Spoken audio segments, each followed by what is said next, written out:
kráčam tmou a presne tou, ktoré vyhnúť som sa chcel. No keby som bol vtedy vedel, že ocitnem sa práve tu, kde práve som nechcel postretnúť tmu. No kráčam ňou a nohy stále dvíham, je to namáhavé a od Dunaj vyzývam. Stále idem ďalej, nezahadzujem tú nádej, že na konci svetlo sa nachádza. Veď predsa po každej noci ráno prichádza a verím, že aj ja sa nachádzam v príbehu tom, kde koniec končí sa krásnym osudom.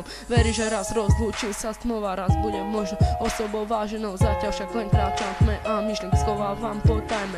Myšlienky mi vravia, že už sa vzdajme, no nedá sa tak a snažím sa prejsť, musím ísť ďalej a nezísť cesty tej tmavej, cesty hnusnej a tajomnej.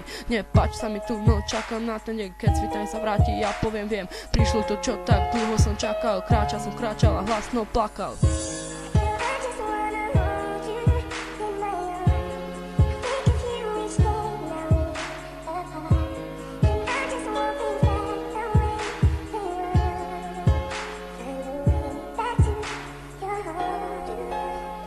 No, nikomu ani mu som nevral, veď tej tme som nikoho nevidel. Len dúfam, že vyjdem z nej a keď budem vonku, nevrátim sa k nej. Stále v to verím a možno to aj silím, no nech, ja sa nevzdám. Idem ďalej a stále hľadám cestu tmavou tmou. Cítim sa, ako by som šiel opustenou ulicou v noci a nikde ani kúsok svetla. Teším sa, keď vyjdem z nej a sadnem si do kresla, v ktorom len to krásne zažijem a ani jednu sekundu nenabijem.